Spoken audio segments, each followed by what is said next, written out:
구한말에 서양의 신무명이 우리나라에 들어왔을 때 일입니다. 어느 지위가 높은 관리가 서양 선교사로부터 비누 한 상자를 선물을 받았습니다. 써보니까 때가 너무 잘 지거든요. 너무 깜짝 놀랐습니다. 너무 신기해서 지인들이 그 비누를 하나씩 나눠주면서 자랑을 했습니다. 근데 그 비누를 받은 사람 중에 기독교인으로 독립운동에 앞장서고 YMCA가 기틀을 잡는데 산파 역할을 하셨던 유명한 월남 이상재 선생님이 계셨습니다. 근데 이상재 선생님이 비누를 받아들고 갑자기 칼로 비누를 깎아서 먹는 것입니다. 관리가 깜짝 놀라서 아니 그것은 먹는 게 아닙니다. 그 때를 씻는 물건이지 먹는 게 아닌데 그걸 먹냐고 막 소리를 질렀어요. 그랬더니 이상재 선생은 이렇게 대답하였다고 합니다. 물론 제가 알고 있습니다. 네, 여러분 이것으로 얼굴에 때만 씻지만 나는 뱃속에 때를 씻어볼까 해서 먹었습니다. 그 말을 하니까 사람들이 오히려 부끄러움을 느끼고 얼굴이 붉어졌다는 것입니다. 어떻게 저런 생각을 하실 수가 있을까? 사람이 겉만 씻으면 뭐합니까? 보이지 않는 속마음과 생각을 씻어야 진정한 개혁이 일어나는 것입니다. 겉으로 아무리 그러면 그건 겉사람입니다. 제일 중요한 건 속사람이 새로워지고 그 사람 생각이 달라져야 된다는 것입니다. 그동안 우리 한국 사회는 정치개혁을 외쳤습니다. 근데 정작 개혁되는 건 하나도 없고 우리 국민들은 분노와 실망만 지금 느끼고 있습니다. 우리나라가 계속 이대로 가면은 그 결국에 어떻게 될 것인가? 앞으로 무엇이 기다리고 있을까? 참으로 두렵습니다. 철로를 이탈한 기차가 향방을 잃어버리고 완전히 제 마음대로 막 가는 것 같은 그런 생각이 듭니다. 정치권의 불의와 부패와 타락은 날로 더 배악해져서 이젠 아주 극에 달했습니다. 개혁을 한다고 제도를 바꾸고 법을 새롭게 하고 관행을 고친다고 하지만 사람이 바뀌지 않고 그대로 있기 때문에 아무 개선이 되지 않는 것입니다. 진정한 개혁은 속사람을 바꾸는 작업이 되어야 되는 것입니다. 다시 말해서 생각이 새로워지고 삶의 태도가 바꿔지고 마음이 선하게 바뀌어야 됩니다. 그러면 개혁이 일어나고 좋은 세상을 열어갈 수가 있는 것입니다. 우리 신앙생활도 바로 똑같은 것입니다. 오늘 본문에 있는 역대하 34장은 요시야 왕의 업적을 기록을 하고 있습니다. 열왕기하 34장 1절부터 36절의 1절까지는 요시야 왕의 통치와 종교개혁에 대해서 기록하고 있는데 열왕기하 22장 1절 또한 23절 30절에서 동일한 내용이 기록되었습니다. 역대하 오늘 34장 1절에서 36절까지 아주 긴 장이 여러 장에 걸쳐서 요시야 왕이 얼마나 훌륭한 왕이었는지 어떤 종교개혁을 했는가를 자세히 기록을 하고 있습니다. 이스라엘의 역대 왕 중에서 가장 나이 어린 나이에 왕이 된 사람이 바로 요시야 왕입니다. 몇 살 때요? 8살 때요. 8살이면 초등학교 1학년 때입니다. 그래도 한 나라의 왕이 되었습니다. 근데 어린 요시야가 왕이 앉게 될 때에 계속 되어지고 있는 할아버지와 아버지의 패망하는 모습을 보면서 어린 요시야는 무엇을 생각하겠습니까? 그 어린 요시야를 왕으로 세우면서 백성들은 또 얼마나 암담하고 그리고 얼마나 낙심이 됐겠습니까? 무엇을 생각했겠습니까?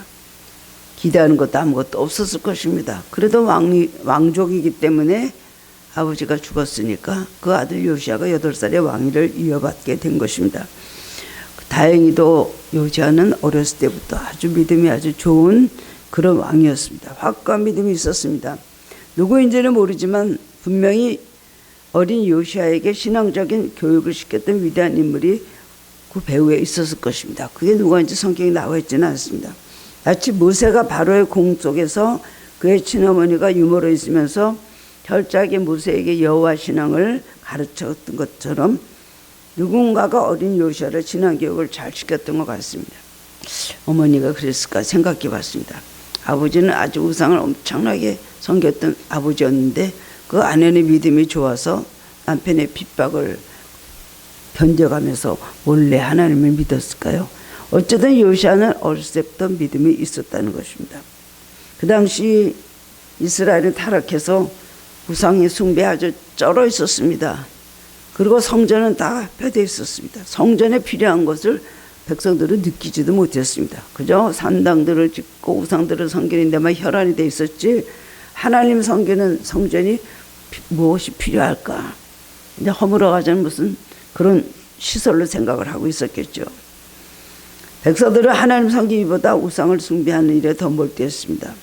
이 상황에서 요시아는 적극적으로 종교 개혁을 시작하고 백성들로 하여금 하나님 앞에서 온전하게 행하도록 신앙의 회복을 촉구하였습니다. 이스라엘의 억대 왕 중에 가장 성왕, 훌륭한 왕이라고 치면 다윗 왕이 있죠. 그 다음에 이스라엘 역사 중에 훌륭한 왕, 신앙으로 하나님을 잘 섬기고 왕으로서 백성들을 신앙으로 잘 기르고 올바로 정치를 했던 그 바로 왕이 요시아 왕으로 평가가 되고 있습니다. 그는 BC 640년부터 609년까지 한 30년 넘어 종교개혁을 일으켰습니다. 오늘 말씀은 이 타락한 시대 속에서 우리에게 매우 필요한 말씀입니다. 나라도 요시아 같은 지도자, 목회자들이 필요합니다. 이런 신앙적인 개혁이 민족 전체에 대대적으로 일어나야 심각한 모든 위태로운 모든 문제가 해결이 나고 하나님의 뜻이 이 땅에 온전히 이루어질 것입니다. 어떻게 하면 국가적으로, 교회적으로, 아니면 가정적으로, 개인적으로 우리가 원하는 영적 개혁이 일어날 수 있을까요? 오늘 본문의 말씀을 통해서 깨달음을 얻고 함께 은혜를 나누는 시간이 되기 원합니다. 첫 번째로는 우리는 신앙을 회복해야 됩니다. 신앙을 회복하기 전에 내 신앙이 어떤 신앙인가 잘 자기 자신의 신앙을 점검해 봐야 되기 때문에 점검하고 나면은 그 다음에 자기 신앙이 회복이 될 수가 있습니다. 요시아는 나이가 어렸지만 왜 우리 아버지가 그렇게 불행하고 우리 할아버지가 그렇게 불행하게 죽어갈 수밖에 없었는지 왕들은 무엇이 문제인지에 대해서 그 일을 알고 싶어 했습니다. 요시아 왕의 증조 할아버지는 누굽니까? 유명한 히스기야 왕입니까? 히스기야 왕은 얼마나 믿음이 좋습니까? 기도를 많이 하는 왕이고 마음이 선량하고 그 하나님을 위해서 종교개혁을 하면서 지금 요시아 같이 굉장히 많은 업적을 하고 많은 일을 했던 사람이 바로 히스기야였습니다. 근데 오늘 히스기야는 죽을 병에 걸렸죠. 그래 이사야가 이제 너는 당신은 죽을 거니 유언하라 하고 말하고 하니까 히스기야는 벽을 향하여 통곡을 하면서 하나님 앞에 막 눈물로 기도합니다. 하나님 앞에 내가 선한 것이 있으면 그걸 기억해 달라고. 그때는 자식도 없었을 때였거든요. 38살 때였습니다. 막 울고 기도하는데 그 기도가 그 자리에서 하나님 앞에 상달이 되어서 이사야가 그 말을 하고 그 다음에 왕궁 나가려고 하기도 전에 하나님께서 이사야에게 너 가서 히스기야에 와서 그 환부에 손을 얹고 기도해 줘라. 그래서 가서 이사야가 얼른 말을 해놓고는 다시 하나님께서 돌아가라 그래서 히스기야에게 다시 갔습니다. 그래서 그 종초에 손을 얹고 기도를 해줬다 그랬어요. 그랬더니 생명을 연장받았잖아요. 몇 년이요? 15년을 연장받았습니다. 그래도 항상 제가 보면서 장수의 복은 타고나야 되는가 생각합니다. 38살에 히스기야가 이제 생명 연장을 받았잖아요. 15년 받았는데 그래도 53살밖에 못 살았더라고요. 근데 그런 와중에 하나님께서 므낫세라는 아들을 주셨습니다. 근데 므낫세가 12살이 되던 해에 그 아버지가 죽고 그는 12살의 나이로 유다의 왕이 되었습니다. 그러니까 히스기야 왕이 15년 연장받았는데 12살에 아버지가 죽었다면 히스기야 왕이 연장받고 3년 만에 이 므낫세라는 아들을 낳았다는 이야기가 됩니다. 그가 왕이 되고 난 다음에 갑자기 그는 그렇게 아버지가 하나님을 잘 섬길 때 다 하려버렸던 우상을요 다시 산당을 짓고 바알상을 세우고 아세라 목상을 세우고 하늘의 일월 성신을 숭배하면서 특별히 그것들을 하나님의 성전의 마당에다가 세우기도 했어요. 히스기야 왕의 아들인 므낫세가 왜 그렇게 우상들을 세우고 하나님 앞에 죄악을 행했는지 우리는 이해가 되지 않죠.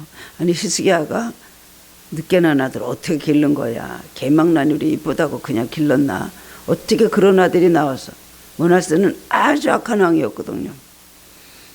그런데 므낫세가 그렇게 된 데는 이유가 있었습니다.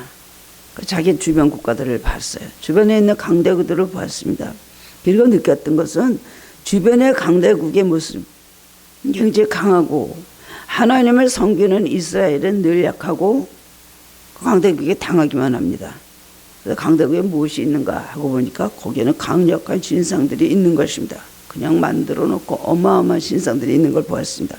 그래서 생각하기를 저 나라는 저 신들이 지켜주는 것이고 우리가 섬기는 하나님보다 그 이방신들이 더 강한가 보다 생각을 하고 그때부터 그는 온 나라를 우상으로 덮어버렸습니다. 하나님께서 므낫세의 백성에게 말씀하셨지만 그들이 절대 듣지 않았습니다. 결국 므낫세는 어떻게 됐냐면 아수르 군대와 지휘관들이 와서 므낫세를 쇠사슬로 결박하고 바벨론으로 끌고 갔습니다. 그 후에 그가 죽고 난 다음에 그의 아들 아몬이 22살에 다시 왕이 올랐습니다. 그런데 그 역시 아버지와 같이 우상을 또 섬기기 시작하자 왕이 앉은 지 2년 만에 신복들의 손에 의해서 궁중에서 암살을 당했습니다. 그러니까 요시야 왕이 바로 아버지죠. 그러니까 그 백성들이 화가 나서 어떻게 왕을 죽일 수가 있어. 왕을 암살한 사람들을 다 잡아 죽이고 그 다음에 아몬의 아들인 8살 난 어린 요시야를 왕으로 세운 것입니다. 요즘 보면 처음 신앙을 가졌다가도 나중에 신앙에서 떨어져 나가는 사람들이 종종 있습니다. 그 사람들은요 하나님 믿음을 가지고 있으면 무엇인지 다 잘되고 형통할 줄 알았는데 그렇지 않습니다. 오히려 예수를 안 믿거나 신앙이 없는 사람이 더 잘되는 것 같이 보여주고 또 예수 믿는 사람이 더 악하다는 생각을 합니다. 세상 사람들이 더 악합니다. 그런데도 예수 믿는 사람들이 더 나빠 이러면서 이런저런 이유로 시험에 들어가지고 그 다음엔 신앙이 식어지기 시작합니다. 그 다음에는 갖고 있는 신앙은 다 떨어지고 세상으로 나아가게 되는 것입니다. 그렇게 세상적으로 살면 행복하고 더 좋을 것 같았는데 그렇게 살다 보면 또 마음에 평안함이 없거든요. 이건 더 아니다 라는 생각을 하게 되는 것이죠. 어쨌든 우리가 신앙생활 하다 보면 하나님께서 주신 생수를 마시는 겁니다. 오늘도 하나님께서 주신 말씀은 여러분의 영혼의 생수가 되는 것입니다. 맑은 물, 천국의 생명강에 있는 물을 여러분에게 오늘도 마시게 해주시는 거예요. 그런데 세상이 낫다, 세상으로 나가도 괜찮다, 세상 사람들이 더 마음이 더 그렇고 좋다 이렇게 생각하는 사람들이 있더라고요. 그리고 교회 안에서 뭔가 답답하고 부담스럽고 굉장히 깐깐하고 아주 그냥 구식같이 보이는 게 있잖아요. 세련되지 못합니다. 그러니까 자꾸만 세상적인 것은 나가다 보면은 나중에는 그 영혼이 바닷물을 너무 많이 마셔갖고 완전히 염분이 짠 것을 마시고 완전히 사망에 이르는 그런 형편이 오게 되는 것이거든요. 평안함이 있을 수가 없죠. 조상들의 삶을 통해서 요시야는 그것을 느꼈습니다. 그 허무함이란 게 무엇이냐.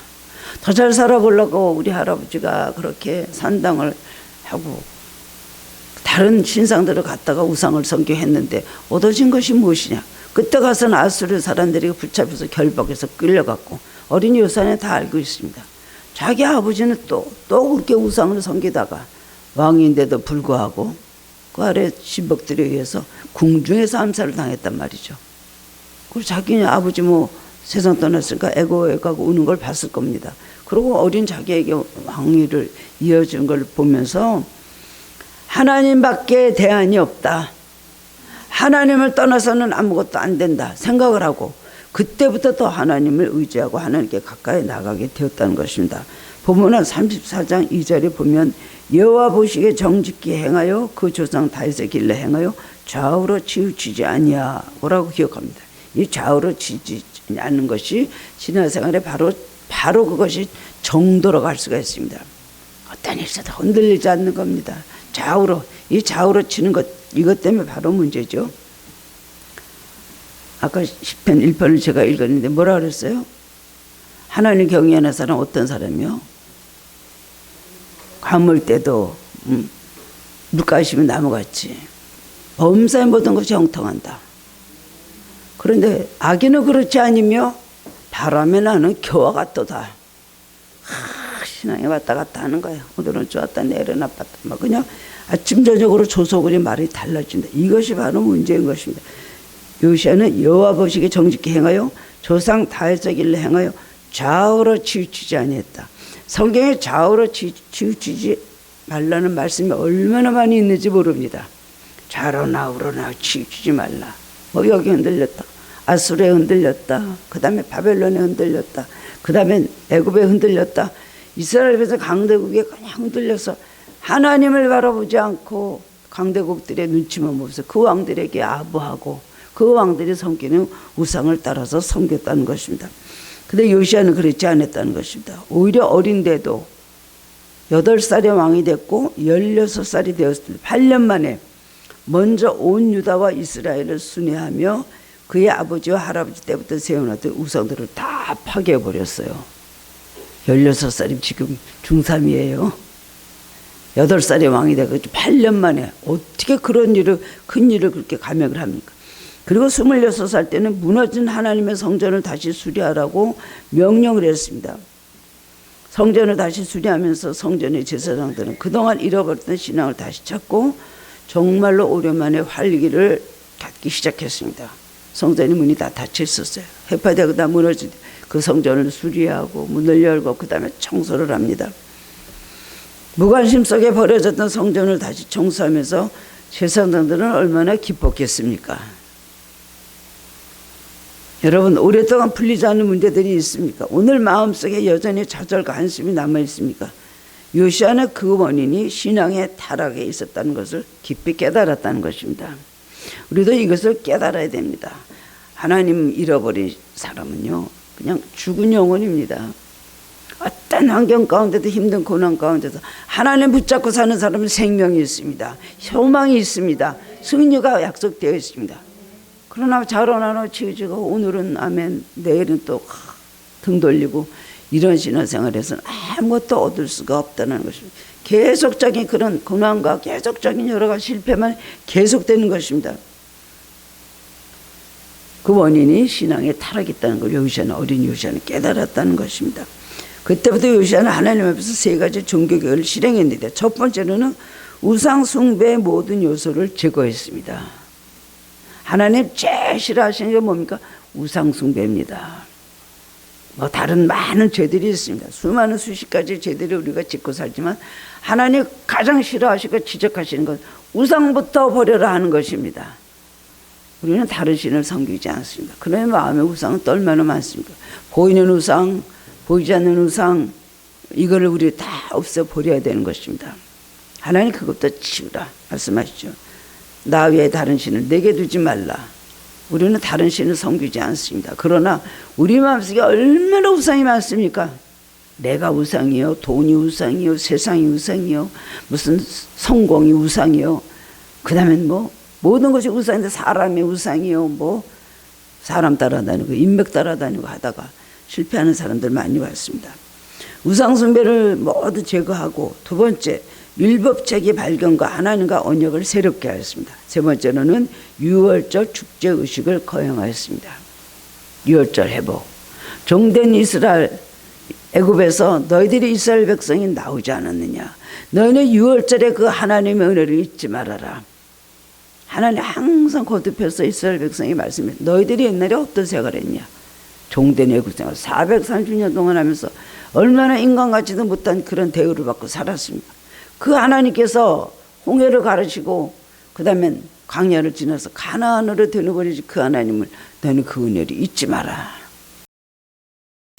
하나님께서 거듭거듭 말씀하셨어요. 그래서 유월절 축제 의식을 거행하고 증자 할아버지였던 히스기야 왕도 유월절을 회복하는 일에 굉장히 많은 큰 일을 많이 하였습니다. 두 번째로는 우리는 신앙을 회복하려면 말씀을 재발견해야 됩니다.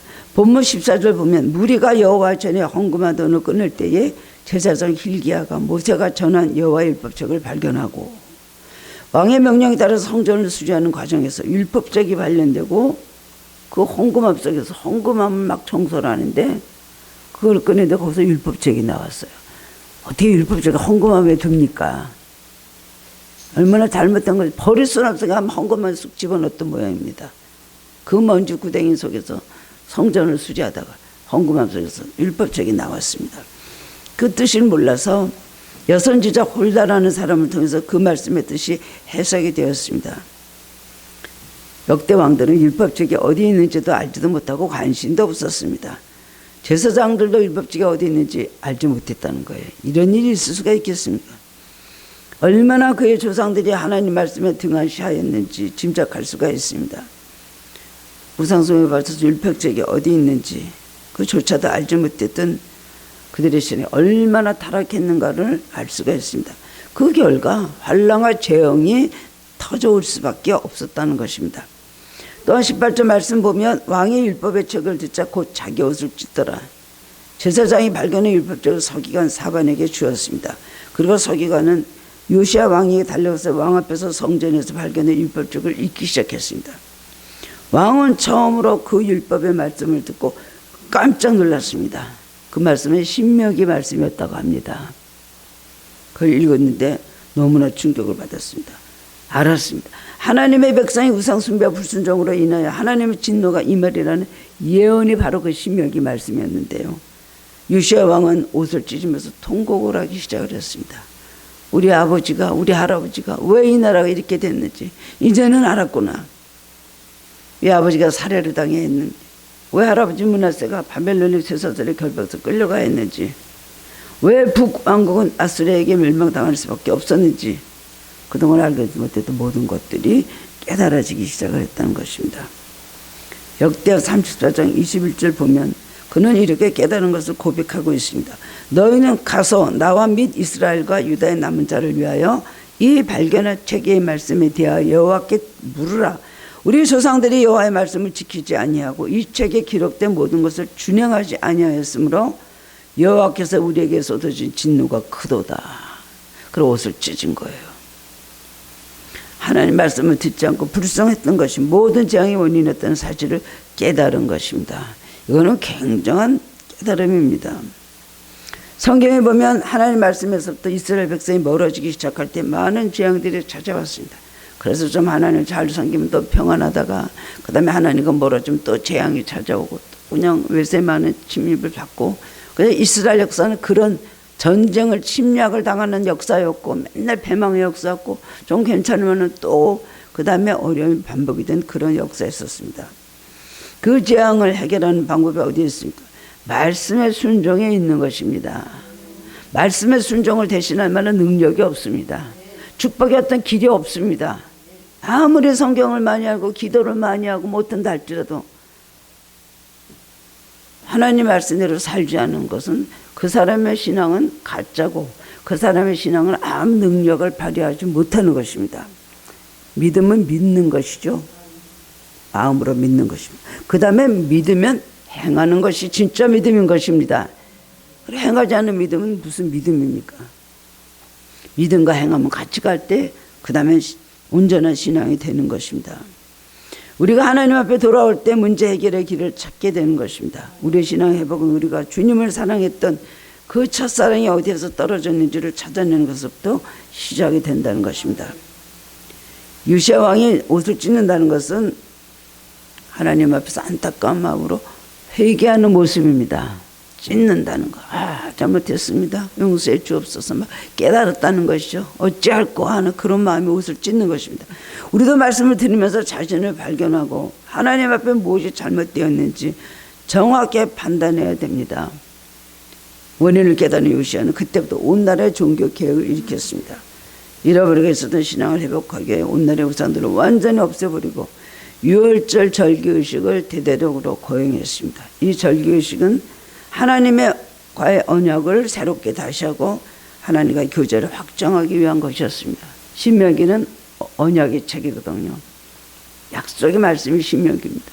그러니까 신명기 말씀을 그가 읽고 회개하고 다시 하나님께서 우리에게 향하신 그 하나님의 모든 약속을 저희들이 그대로 준행할 테니까 이제 이루어달라는 하나님과의 그런 의미로서 그 다음에 절기의식을 지냈다는 것입니다. 하나님과의 언약을 새롭게 하고 하나님과의 교제를 확정한 것입니다. 이제부터 그렇게 살겠습니다 한 것이 없습니다. 축복은 어디서 옵니까? 하나님 앞에 순종할 때 축복은 오는 것입니다. 하나님께서 신명기에서 계속 하신 말씀이 너희가 이제 적각거리는 그 땅에 들어가서 살게 될 것인데 그 땅에 들어가서 모든 것이 풍족하고 모든 것이 다 평안하게 됐을 때 내 힘으로 됐다. 그리고 우리가 잘나서 이렇게 됐다 하고 절대로 그때부터 바알신을 섬기면 안 된다. 너희가 가나안에 들어가서 너의 축복이 장구하려면 기르려면 끝까지 계속 이어지려면 하나님만을 섬겨야 된다. 순종하는 삶을 살아라. 신명기 말씀 처음부터 끝까지가 다 언약의 문서입니다. 그렇게 할 때 축복해 주신다는 거예요. 하나님의 축복은 약속에 근거한 것입니다. 하나님 우리를 축복하시는 약속, 우리가 하나님 말씀대로 지키겠다는 약속을 행할 때에 하나님께서 우리의 약속한 것을 이루어 주시는 겁니다. 우리 축복이 길어지고 우리가 오랜날 하나님께서 우리에게 오랫동안 하나님께서 우리를 지키시고 보장하신다는 은혜 속에 살으려면 말씀에 순종을 해야 되는 것입니다. 요시아는 우상의 제단을 허물고 우상 숭배자들의 무덤까지 파헤쳤습니다. 무덤까지 파헤쳤어요. 다 바다가 막 가루를 빠서 다 흩어버렸어요. 그 정도로 막 우상을 섬기는 거 하나님께서 너무 싫어하시니까 그런 자세를 가지고 그렇게 하나님 앞에 온전하게 행하려고 그런 일들을 했습니다. 그러나 그때는 옷을 찢지 않았어요. 우상 숭배자들의 무덤을 파헤쳤을 때도 옷을 찢지 않았습니다. 그러나 하나님의 말씀 앞에 서게 될 때는 옷을 찢으면서 깊이 해결을 하였다는 것입니다. 옷을 찢는다는 건 무엇입니까? 하나님 앞에 나를 찢습니다.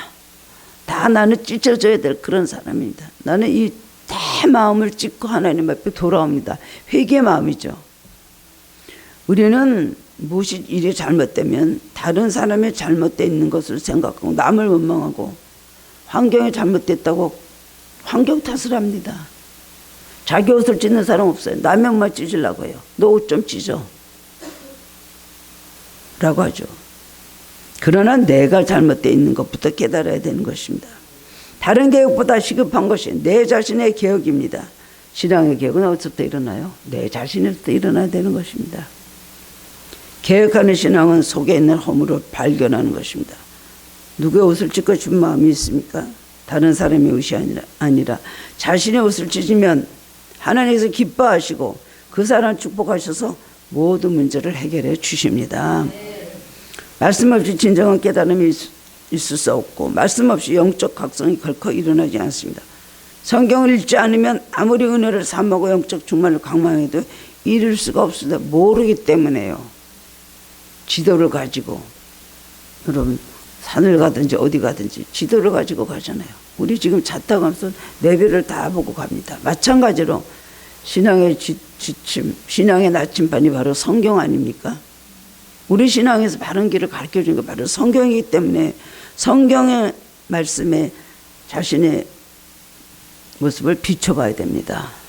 성경은 거울입니다. 성경을 비춰보면 이것이 내가 죄인지 몰랐는데 이것이 죄네. 성경을 읽다 보면 이것이 내가 잘못한 거네. 그걸 깨달게 된다는 것이요. 성경을 읽지 않으니까 모르니까 제멋대로의 신앙. 내가 복음이라 하죠. 자기가 복음, 자기 말하는 게 복음이에요. 자기가 하나님이에요. 자기가 생각한 게 옳은 거예요. 사실은 굉장히 동서같이 서로 멀리 떨어져 있는데도 자기가 옳은 줄 알고 자기 잣대로 뭐든지 판단하는 거예요. 말씀을 안 보면 그렇게 되는 것입니다. 이렇던 성경책을 찾아서 다시 펴야 되고 말씀으로 돌아가는 운동을 내 생활 속에 전개해야 됩니다. 성경으로 돌아가서 그 속에서 진리를 발견하고 이 시대를 이기는 능력을 얻어야 되는 것입니다. 하나님 말씀만이 참된 개혁의 신학을 인도하는 지름길이 되는 것입니다. 많은 사람들이 예전에 은사들을 많이 받고 능력을 받고 엄청난 일들을 많이 행한 사람들이 많이 있죠. 신앙전이 박태선이도 그렇고 엄청난 능력들을 받았습니다. 정말 세수한 물 따다가 누구에게 보면 피부병이 났고 그게 사실 그 있었던 얘기예요. 처음에는 그런 역사가 일어났는데 왜 그 사람이 이단이 되었습니까? 다들 처음에는 바로 됐다 나중에는 뭐 능력 받았다 은혜 받았다 먼저 본다는 사람들이 다 이단의 소리라는 게 뭔 줄 압니까? 말씀을 안 읽기 때문에 말씀을 모르기 때문에 그래요. 성경 말씀하고 전혀 다른 생각으로 모든 걸 판단하니까 잘못되는 것도 깨닫지도 못하는 것입니다. 말씀을 가까이 하지 못하고 말씀대로 살지 못한 죄를 먼저 회개해야 됩니다. 그리고 자기의 옷을 찢고 자아를 발견하는 역사가 우리 안에 있어야 될 것입니다. 마지막으로 세 번째로는 사명을 재발견하여야 한다는 것입니다. 요시아 왕은 사명을 재발견했습니다. 믿음을 회복했습니다. 말씀을 발견했습니다. 그 다음에는 사명을 재발견했습니다. 1517년 독일의 수도사였던 마틴 루터는 비텐베르크 성당에 로마 가톨릭의 잘못된 적 95가지를 벽에 붙여서 종교개혁을 시작을 하였습니다. 로마 가톨릭이 뭐 잘못했냐? 95가지 조항을 써서 성당 벽에 붙였어요. 루터는 더 이상 천주교의 부패를 참을 수가 없었습니다. 교황 레오 14가 베드로 성당을 증축하던 중 재정적인 많은 어려움을 겪게 됐습니다. 그러니까 그때 생각하는 것이 죽은 조상들을 연옥의 고통에서 면해준다면서 면죄부를 팔기 시작했습니다. 그걸 팔으면 죽은 조상들이 연옥에 있다가 그 다음에 천국으로 간다. 그런 가족들이 그냥 다 너나 할 것 없이 그 면죄부를 사기 시작한 겁니다. 그 외에 잘못된 교리가 많이 있었습니다. 루터는 거기에 대한 면죄부에 대한 비판과 그 다음에 잘못 가진 교리에 대한 비판을 많이 했습니다.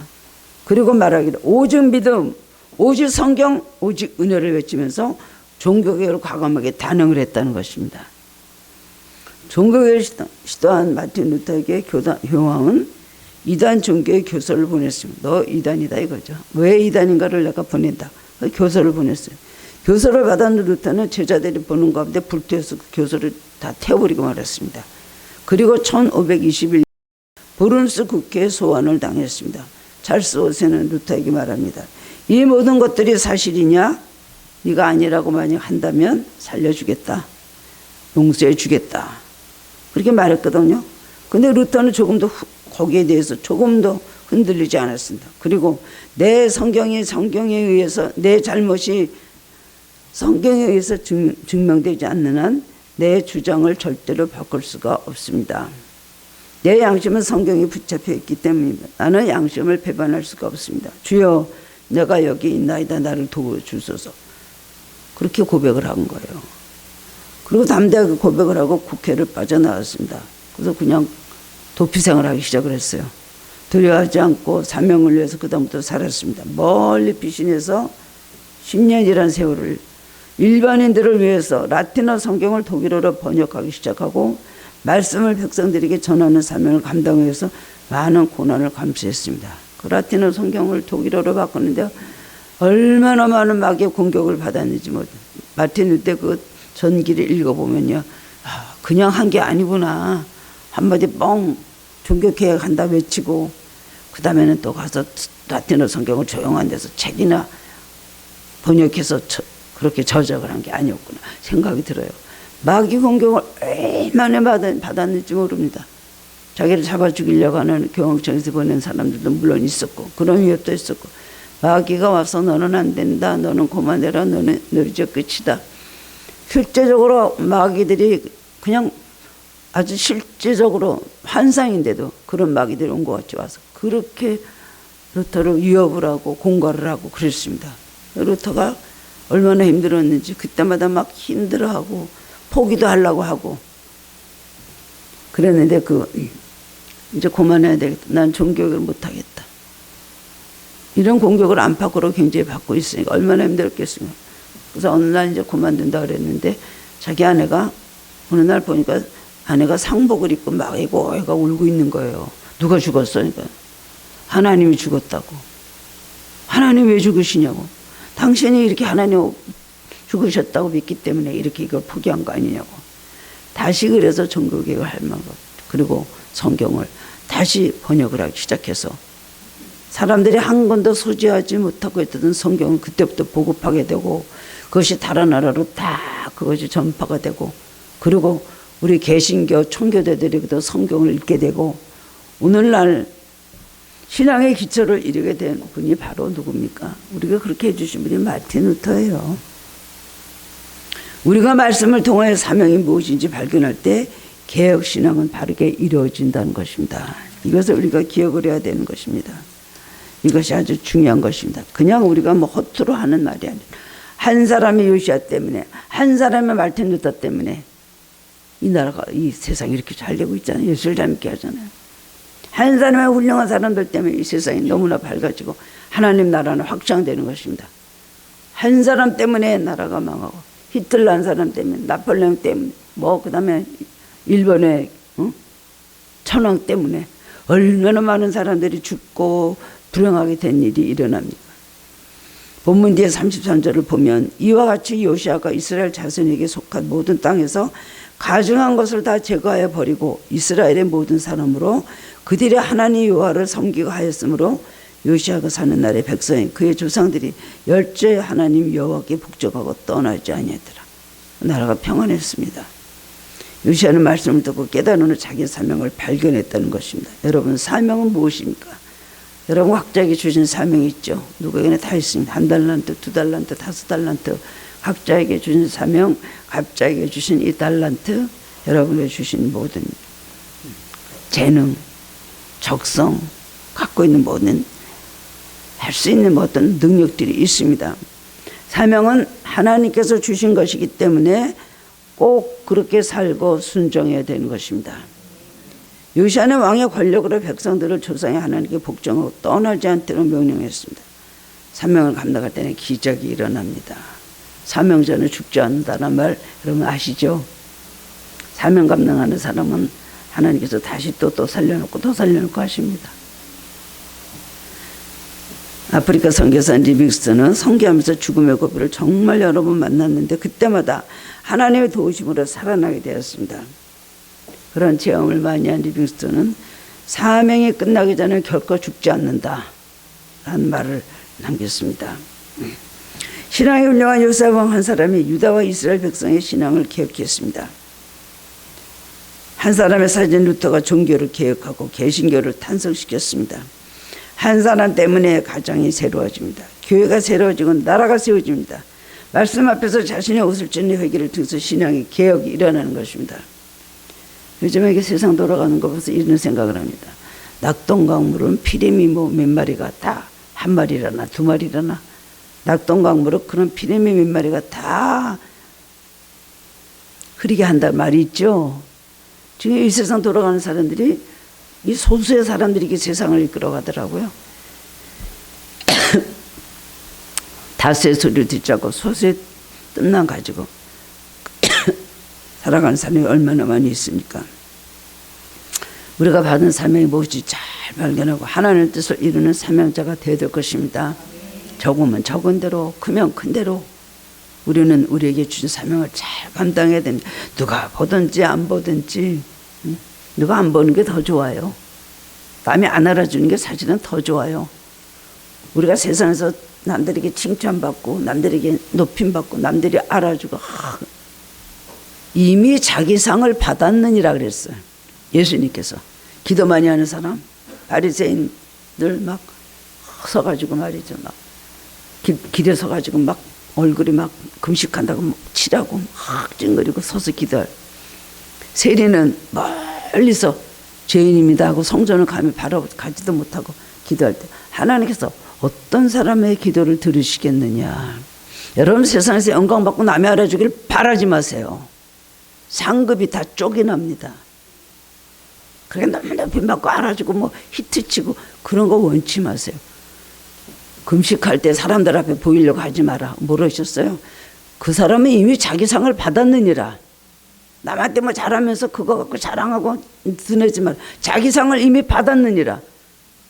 예수께서 산상수훈에서 절대로 하는 것을 오른손이 한 걸 왼손이 모르게 하라 그랬어요. 그러기 때문에 그냥 그렇게 해야 되는 것입니다. 여러분, 세상의 기쁨을 주님 말씀의 기쁨보다 더 찾고 살아가지는 않습니까? 내가 보는 장선생의 감격과 감사과 눈물이 없고 하나님 말씀대로도 아무 감동이 없고 그 다음에 성경책은 주일 교회 올 때 그냥 처음으로 들고 먼지가 뽀얗게 쌓여있지는 않은지 여러분의 신앙생활 한번 점검해 보시기 바랍니다. 성전을 수리하면서 정사된 요시아와 그들처럼 우리도 교회를 사랑할 뿐만 아니라 마음의 성전을 수리하고 정사해야 합니다. 어디 무너질 데는 없는지 엉망으로 먼지가 쌓여있고 더러워진 심령은 아닌지 마음의 성전을 수리하고 깨끗이 정사하는 마음의 주님의 은혜를 부어주십니다. 우리 마음속에 뭘 주셨어요?